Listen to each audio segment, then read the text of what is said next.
listening to the Betmaker Show.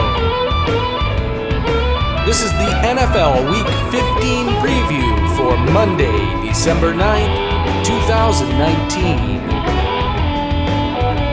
And now, live from Las Vegas, the host of the Betmaker Show, Brian Blessing.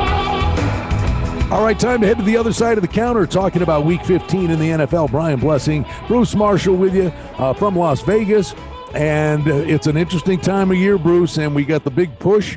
Some teams aren't motivated, but all of a sudden a log jam, both conferences in terms of seeding, wild cards, division winners, a very interesting home stretch.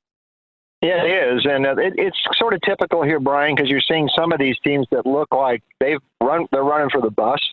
And there's still time to take advantage of some of those teams while we can. We'll talk about a few of them in a moment. But you're right. The highlight is Jacksonville.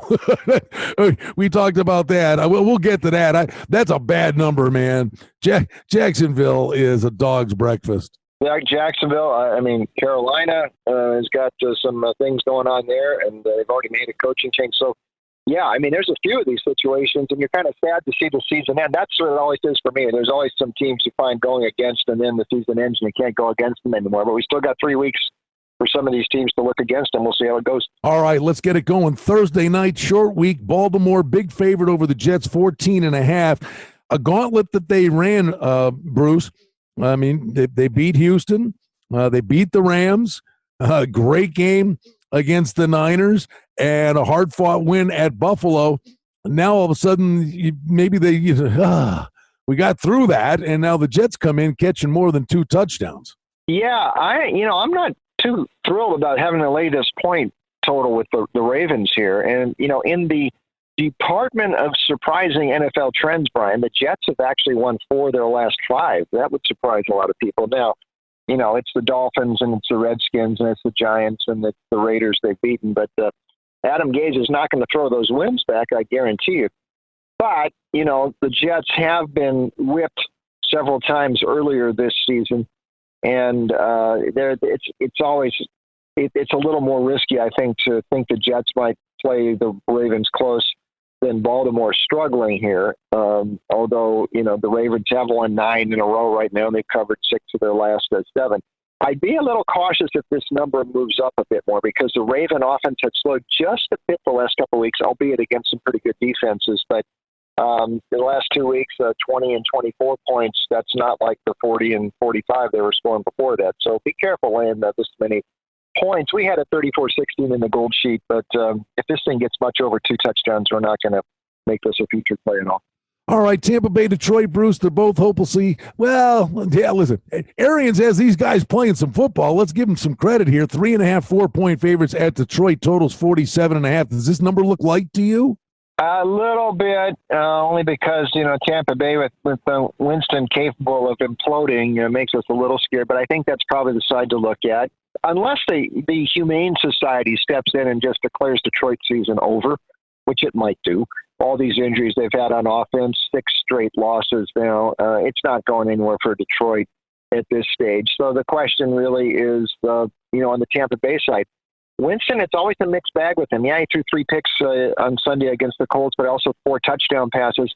And that's sort of been his pattern. He's making a lot of plays, though, and I like Tampa Bay's fight here. They've won 3 in a row. They could end up the season on a 6-game win streak, Brian. So Bruce Arians has instilled a great esprit de corps with these guys.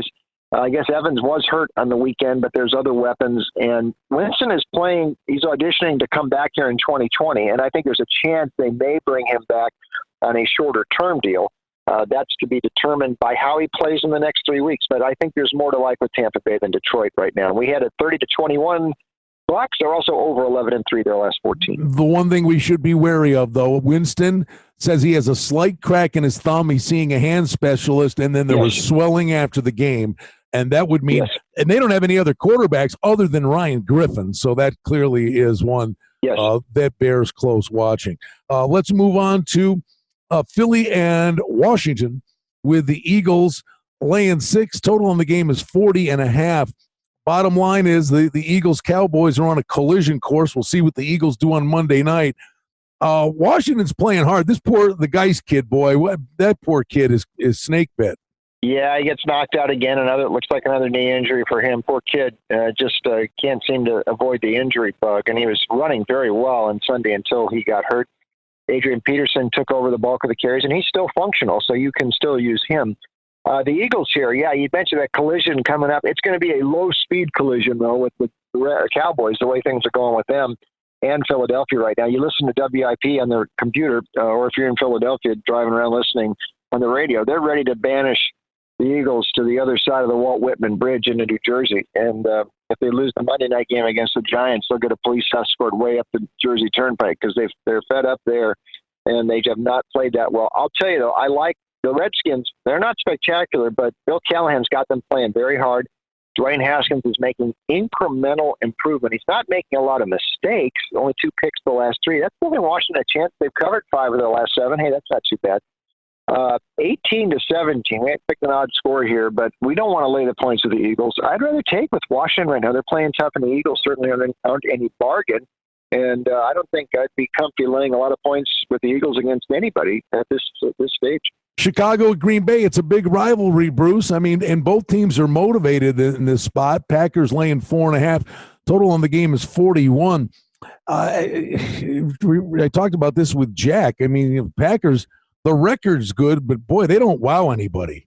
They don't, Brian. And, I guess you could say they're winning ugly, certainly these last 2 against the Giants and the Redskins.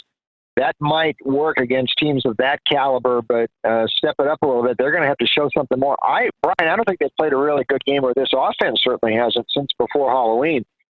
And so that's well over a month now, and they are just kind of limping here through December. Now, you're right, they have a lot to play for. I mean, they're in the mix to get a bye in the first round, and still there's a possibility, even though they need to make up a couple grounds with the 49ers to get the home field through. But I think Green Bay's aim right now would be to get a bye in the first round, which it looks like they need. The deal is Chicago's starting to play a little bit better, and still faint hope for the Bears. It's remote, but they're still mathematically alive for a playoff berth. And Matt Nagy is twisting tweaking the offense a little bit as he incorporates some runs in there for Mitch Trubisky. And the multi-dimensional Trubisky really had Dallas off balance last Thursday night. So he's turning things around a little bit too. Again, this is the spot we wouldn't want to lay points with Green Bay, I think, right now, the way this offense is sluggish. 10-3, by the way, in the first meeting between these two on opening night that Thursday, and Green Bay won that one. 20-19 Pack. So that's a little bit under. It's a vote for the Bears plus the point. I just see a close game, probably within 3 either way, and I'd rather take the points in that scenario. New England's at Cincinnati, Bruce, laying 9.5. 40.5 is the total. The one thing here, I do believe it ain't pretty, but with Dalton in there, the Bengals are competing. The crazy thing is with New England, this offense requires gimmicks to score, Bruce. And it just doesn't show any signs of life. You're right, Brian. I think we're beyond the point with this New England slump on offense where it's just a blip on the radar screen. It's 5 weeks now, and they've scored under 18 points per game in that span. Something's obviously wrong here, but, I mean, you've been talking about it for the last month, and it's true. I mean, Brady misses Gronk. They function without Gronk at times in the past, but I mean, with him out of there, and they still don't have a field distorting threat, and they don't have a running game, and they don't have a running game, and there was a reason they were willing to take a gamble on Antonio Brown because they needed him, and it just so happens Brown messed things up, but you can tell this offense just doesn't have any spark. And there's Spanu, was not that sort of a field-stretching threat when they acquired him from the Falcons before the deadline. Listen, the Bengals are competitive. Now, the reason they're not winning red zone offense has been poor. But how about this? They've got 7 losses by 8 points or fewer this year. And Andy Dalton gives them a better chance than they had with Finley in there. So, yeah, we'll take the points. 20-17 New England, our score forecast, but you're getting well over a touchdown with the Bengals here. And like I said, they've been close in a lot of these games, so why not again? Big game of the week, Houston, Tennessee of all games. And I think you make the home teams here in this division a 3-point favorite, but the thing that's insane is the total was 49.5. And as we're sitting here talking, Bruce, the thing just hit the 50 mark, and it may not be enough. Houston, a ton of weapons, but their defense is struggling, and Tennessee is an offensive machine right now. They are, Brian, and here's a note, and we can update this from last week when at that point when we talked last time, the Titans were over all 6 with Ryan Tannehill at quarterback. Make that all 7 now after the win on Sunday against the Raiders of 42-21. This offense is really humming now. And Tannehill, no coincidence. It just happened as soon as he took over for Mariota. And after they got shut out in Denver, that was it for Mike Vrabel. He made the switch. And Tannehill hasn't looked back. He's also getting some really nice production. All of a sudden, these wideouts, Brown, the rookie from Ole Miss, long touchdown reception against the Raiders. Henry has gotten over 100 yards rushing each of the last 4. Now, don't want to underestimate the recuperative powers of any NFL team. Oftentimes when you get embarrassed like Houston did last Sunday, you bounce back. Houston, listen, they got boat raced by the Ravens last month. They came back and won a couple, including over New England. But you mentioned the home team thing here. This series, home team has covered the last 6 meetings in this series.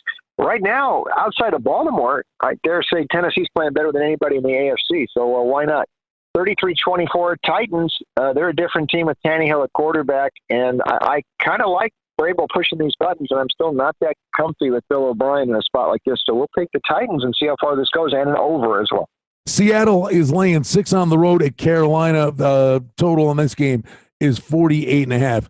Yeah, travel's a concern, but Carolina's showing a lot of signs, specifically on defense, that they could care less. Absolutely. I mean, last week, in a spot where NFL teams often circle the wagons, and that's right after you fire a coach, and then for the interim Perry Fuel, you thought they might actually play a good game. Well, no, all Fuel could coax was a feeble effort against Atlanta. They got whipped again. Rush defense has disappeared.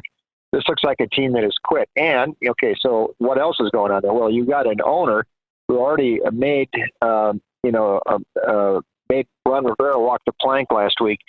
This guy, David Tepper, sounds like he wants to hit the eject button on everybody in Charlotte, including Michael Jordan, for that matter. And if he could, he just wants to clean house, I think, completely there. So this is a bad vibe with Carolina. Seattle had won all 6 on the road into the Sunday night game against the Rams, which didn't go well. But look at their record also in the Eastern time zone. We talk about this travel sometimes. The Seahawks have a great record in the East. They apparently know how to do it. And Russell Wilson, off his first no-touchdown pass game of 2019, I think he'll bounce back against these guys. So 33-21 Seattle. Carolina's defense is completely out to lunch now, so I think we'll see some points scored here. And these teams have both been trending over anyway, so I think over is another call along with the Seahawks in this one. Bruce, weird one. Denver's at KC. KC's 11.5, 45.5, 46. We'll call the total. Big win, letdown spot. But, more than anything, and Mahomes the hand, we'll see how that shakes out during the course of the week. The one thing I would watch for, and Locke looked good for Denver, and Denver's playing hard. The one thing I would say, Kansas City, their fate is kind of already been determined. They're fine. They're in.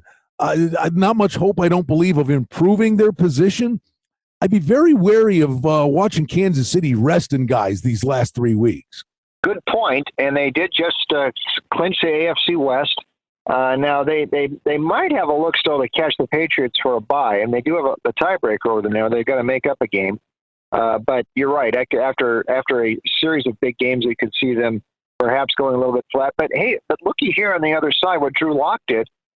This is the first rookie quarterback in NFL history in his first road start to throw for over 300 yards and 3 touchdown passes.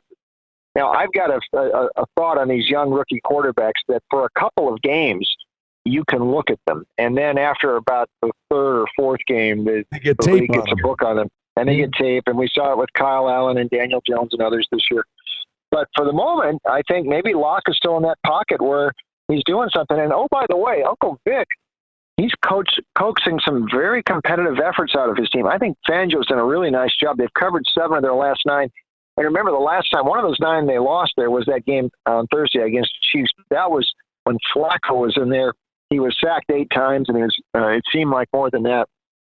Locke is not getting sacked. He can at least move around a little bit. And this Denver's playing with some confidence right now. 24-20 Chiefs. I think this is entirely too many points to be laying with Kansas City. One other note, that long Denver under trend, which extended over a year, since Locke has been in there, they've gone over 2 games. So I'm not sure I would still stick with that under trend. But going with Denver has not been a bad business the last few weeks. Let's make some money tonight. For outstanding information and special offerings and promotions, we invite you and encourage you to sign up for our newsletter today simply by going to the website at betmaker.com. Then we move on to Miami, right back into the Meadowlands again. The Bills had to do that earlier in the year. Play the Jets, then the Giants. Giants 3-point favorites, total 48. Tough to maybe, say with any confidence what we should be looking here until we see what Manning does on Monday night.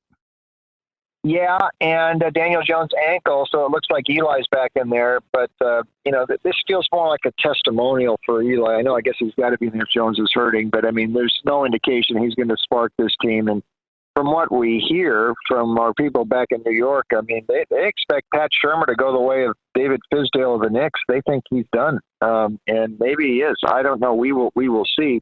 But the Dolphins, yeah, you're right. Back-to-back at MetLife. Hey, the Bills won back-to-back games up there at the start of the season. Maybe the Dolphins didn't win, but they covered the game last week.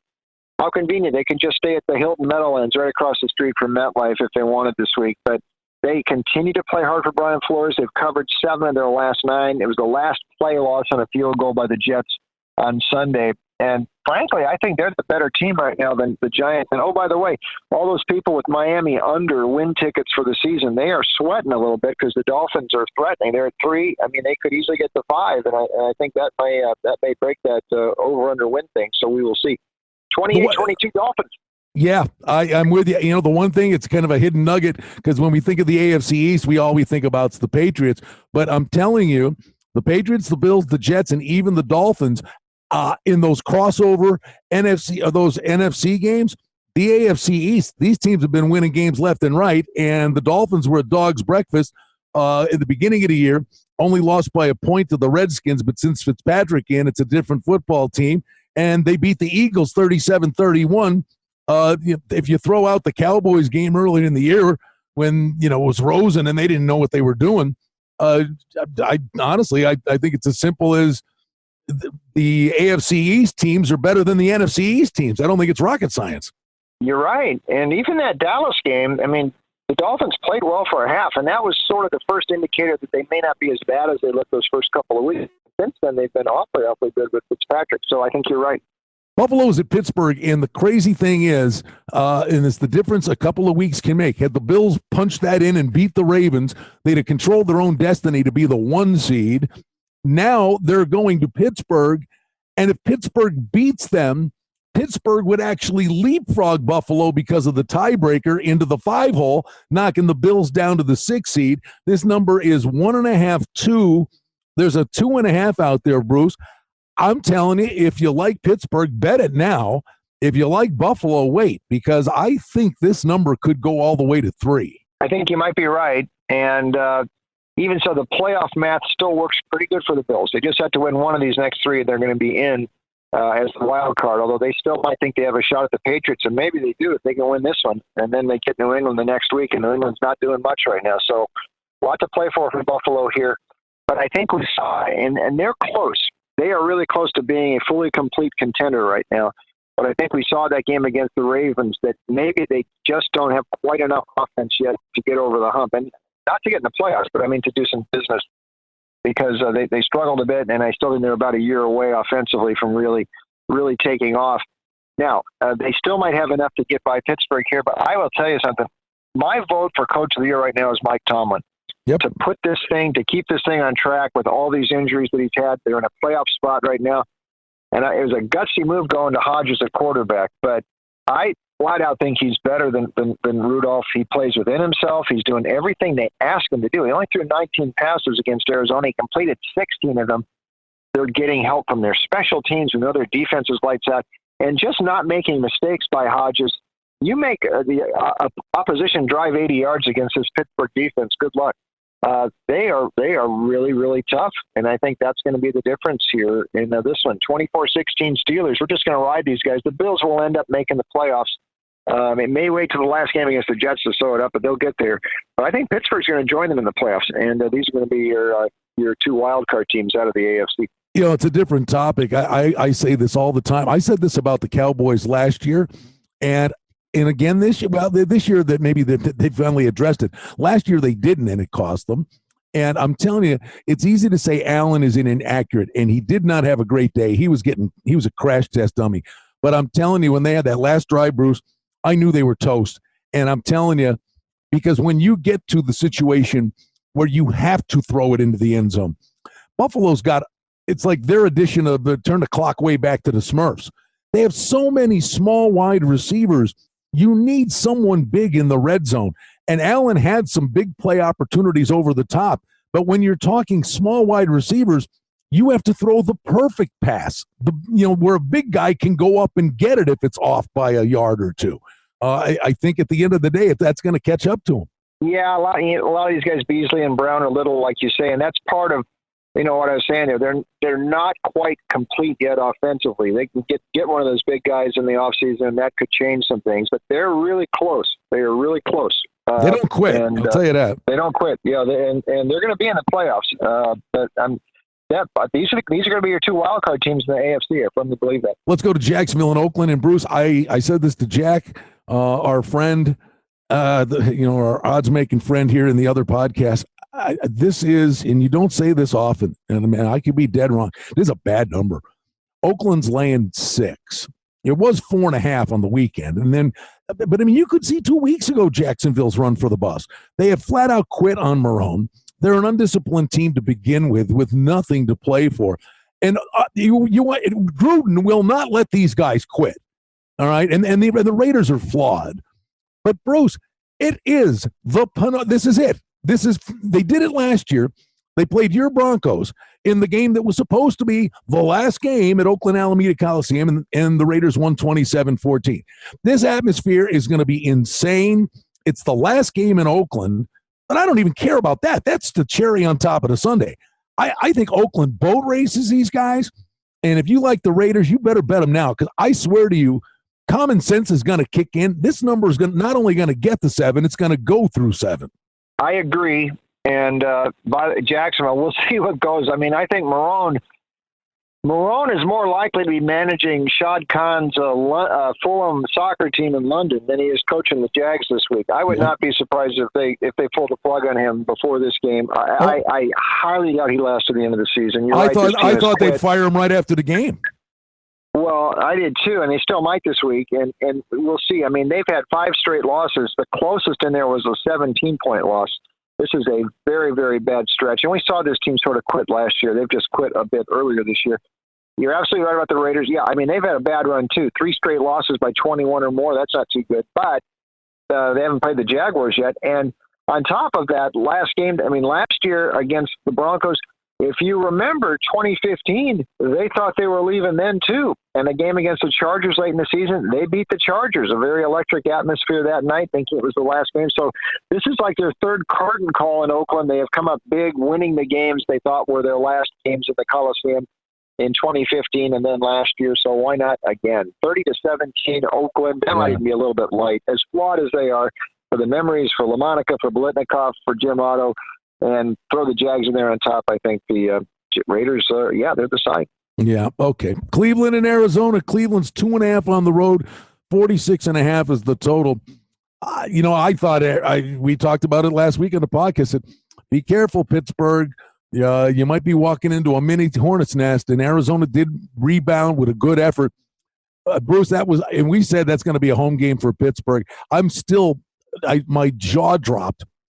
On the last drive of the game, Arizona had the ball and a chance, and they showed the lower bowl of that stadium. It was all Pittsburgh fans. That was insane. It was. And, boy, I saw that, Deontay Johnson's punt return, and they showed the crowd, and you're right. The whole lower bowl was in gold and black. And the Browns fans will show up this week too. And that's one problem the Cardinals have down there, like the Chargers have in Carson. We'll get to that one in a minute, but they just don't get. It's road teams there, and that's part of being in Phoenix. People from elsewhere live there, and they'll come in, and the fans don't even get tickets. So it'll be a Browns crowd there. The Browns still have a faint playoff pulse. I think they're sort of a playoff pretender. In the second half, they did make some adjustments against the Bengals. They started to run the ball. They weren't giving Chubb the ball at all in the first half. They finally started to lean on him in the second half against Cincinnati, and they found some traction. This team has lost 4 in a row on the road. But, I mean, the Cardinals haven't won, 6 straight now, and that little spurt they had in October, that's long since forgotten. And by the way, the teams they beat have a combined 7-31 record. Kyler, rookie struggles there, and they're not finishing the season on an upbeat note. We took Cleveland here 24-19. I don't love it, but I'm a little leery to go with the Cardinals because they seem a little bit more. It's tougher to make a case for them right now the way things are going for Cliff. Atlanta's at San Francisco, and San Fran's laying 11, 46.5, 47. Crazy game with New Orleans, up and down the field. And San Fran's played a gauntlet of a schedule. I don't know where the intensity comes from here. It could be another track meet, or maybe just the air's out of the balloon, and San Francisco's defense frustrates Atlanta. It's interesting, but at some point, San Francisco, plenty to play for now, but it's human nature. Mind your business here. Absolutely. I think this is a real banana peel for the 49ers because they have been all out in like back-to-back games of the year on the road at Baltimore, New Orleans, and they played very well. And before that, very high-profile Sunday night game against the Packers here at Levi's, which they looked really good. So, I mean, they have gone bang, bang, bang, 3 straight really high-profile, high-intensity games, and they've played lights out. I think just human nature, the letdown, I buy into the letdown a lot more than the look-ahead stuff, and they do have the Rams coming up, but the letdown stuff I think can be real, especially in this spot. Atlanta is also playing much, much better. This team has turned things around the second half of the season. I think Dan Quinn saved his job. They found something here, the defense. He's made some tweaks there. They found a pass rush the second half of the season. Matt Ryan is all of a sudden putting up big numbers again. And this team looks awfully, awfully dangerous. Julio Jones is back, and they come in here with nothing to lose, and I think this is a very scary spot for the 49ers. We took Atlanta as a key release in the gold sheet here. We had a 27-25 San Francisco, but that's plenty of cushion for Atlanta to cover that big spread. I really like the Falcons a lot here, and I'm anticipating the 49ers. You can't play that high level every single week. If they're going to have a letdown week, this might be it. The Rams are resurgent. The Cowboys are a mess. This number has been continuing to drop with Dallas a 1-point favorite. Total on the game is 48.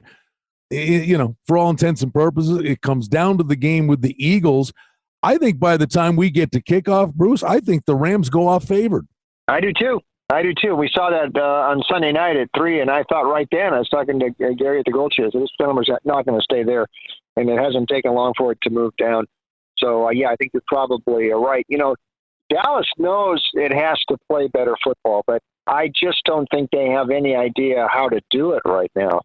And Jerry Jones looks desperate enough to listen to advice from anybody. I mean, he'll ask Mark Cuban, he'll ask Oprah, he'll ask a tarot reader. I mean, whoever, anything he'll listen to right now.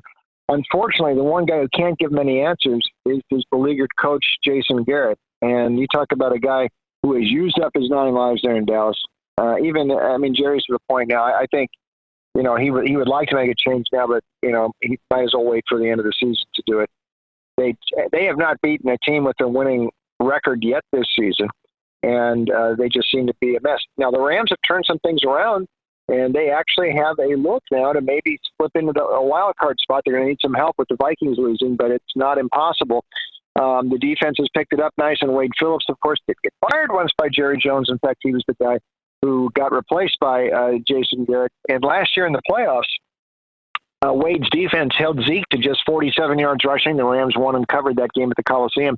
I don't see why they can't do it again this week. They're playing pretty well right now. 24-17 Rams. I don't want Dallas under any circumstance.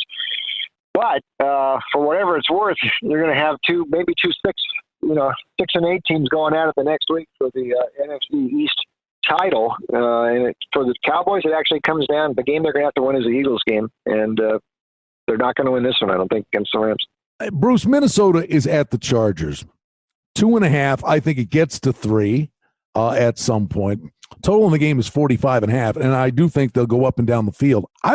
You know what? I could be dreaming here a little bit, but I think Minnesota might be, and the time to strike is now. Minnesota might be an interesting future play, and that's if Thielen is to come back. They've got the running game, and if Thielen comes back with Diggs and Rudolph and a running game, I can see them really upping the ante here for the late push. And I think you get an overlaid price on Minnesota. I think they are a team that is capable of being very dangerous to one of the upper echelon teams when the playoffs get here. Yeah, they could, and I can buy into that. And it all comes down to how much faith we have in Captain Checkdown himself, Kirk Cousins. But for the most part, I mean, he's looked better in this newly designed offense that Gary Kubiak came in to help Mike Zimmer put together. And, and Dalvin Cook has been the other thing here. They've got a running game, too, and that's helping Minnesota. They will also have fans here, like all the visiting teams do against the Chargers.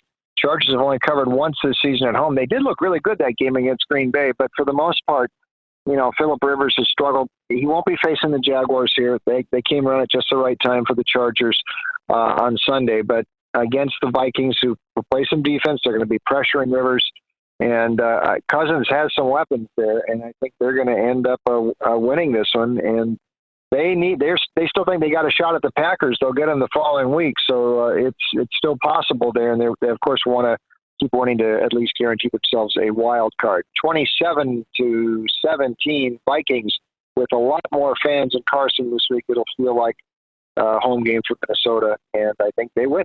And Bruce, let's go. Indy and New Orleans, the Monday night game, 9-point favorites. New Orleans at home, totals 46. Both teams suffer a punch to the gut this past weekend, and I hate when I'm right at my own expense, because when Peyton went for 2 early in the game, I said to a friend, "What a dumbass!" I mean, why would you do that? And I laid the 2 with New Orleans. I said, I hope they lose the game against my own bet. I said, it's going to cost them home field advantage in the playoffs. Sheer arrogance and stupidity. Why would you do that? And then chase the point the rest of the game, and then at the end, Breeze, Jack pointed this out. The 2-point conversion. He didn't even take a chance. He threw it into the ground because he was afraid of throwing the interception for them to come back the other way. So that stupid, arrogant move early in the game cost him potentially a win and home field advantage in the playoffs. Why would you do that? I have been a little surprised that the supposed book, which you're supposed to do the card on the 2-point conversions, has been ignored by a lot of coaches this season. And when they're going for 2 and how they're doing it, it seems like they're throwing the old established norms when you do it out the window. And the Saints were one of the teams guilty the other day. I wouldn't think Sean Payton would be susceptible to that, but there he was. And that the inability on the conversions cost the Saints the game, and it may cost them the home field in the NFC. So we'll see. However, the offense finally looked in playoff gear against the 49ers. Now, the defense blew a gasket, but I think they're liable to bounce back here. Indianapolis defense has collapsed here, and at first blush, I thought, okay, I kind of like the Colts, and I've been that way most of the year, except that now I'm learning the hard way. Maybe don't trust Indy here now. The defense is not doing it. The offense, Hilton's still hurting. They blew a 14-point fourth quarter lead at Tampa Bay. That's 2 games in a row they've allowed the last 17 points of the game. And that has knocked them out of the AFC South and probably out of the whole playoff picture in the AFC. I think the Saints get them here, and they have not been good at home laying points. Only 3-8 their last 11 at the Superdome. This week, I think they do it on Monday. 34-20, New Orleans. I think they do bounce back here. And Indy right now, I mean, their season's finished, and it's because they haven't been able to hold on to these leads in recent weeks, and the defense is just not playing as well as it should. Well, it's funny. I mean, and this is what we do when you're in Vegas. I mean, you're always in look-ahead mode. I would say that stupid 2-point conversion not only conceivably cost them home field advantage throughout the playoffs, the team that ultimately may reap the biggest reward because of that is Tennessee. Tennessee plays New Orleans next week. Tennessee's in a dogfight trying to win a division, playing terrific football. And by the time you get to that game, New Orleans may be locked into a position where they may not even play Breeze on the road, all because of one goofball decision. I mean, it's amazing.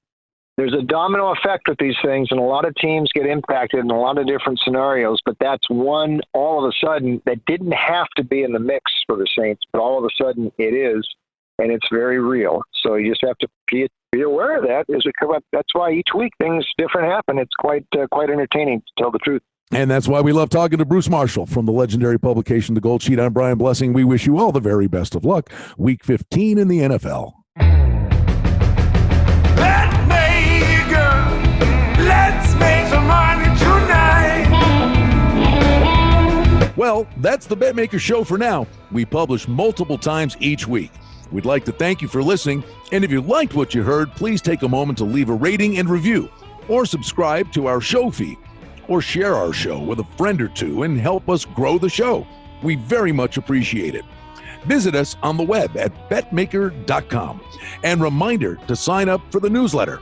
Thanks to our engineer, Darren Vandermolen, and producer, Mike Gallivan. The Betmaker Show is a production of Cardinal Marketing Incorporated. Betmaker is a registered trademark.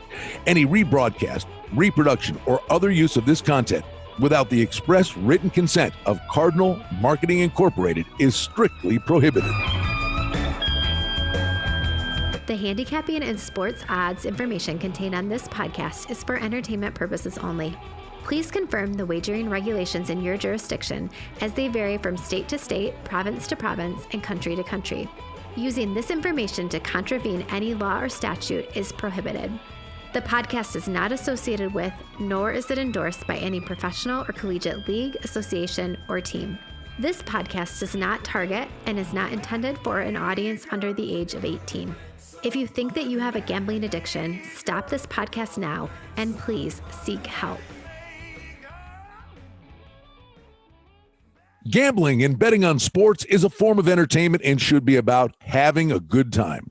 But when done excessively, it may negatively affect other areas of a person's life, such as their physical and mental health, school or work performance, finances, and or interpersonal relationships. At Betmaker.com and The Betmaker Show, we're concerned about the addiction that gambling may cause, and for this reason, we encourage everyone to practice responsible gambling. An approach to gambling that helps you ensure that it remains an enjoyable activity. Here are the main principles of responsible gambling. Don't think of gambling as a way to make money. Always gamble with money that you can afford to lose. Set limits and stick to them. Never chase losses. Don't gamble when you're depressed or upset, and create a healthy balance. Always be aware of how much time you spend gambling or thinking about gambling. And do not allow gambling to cause you to miss out on time with family and friends or time spent on other activities you enjoy. By following these guidelines, gambling can be a good time and great entertainment. If you feel at any time that your gambling is taking away from important areas of your life, is causing you stress or depression, or is leading to financial losses that are beyond your control, please reach out for help. Learn more at responsiblegambling.org.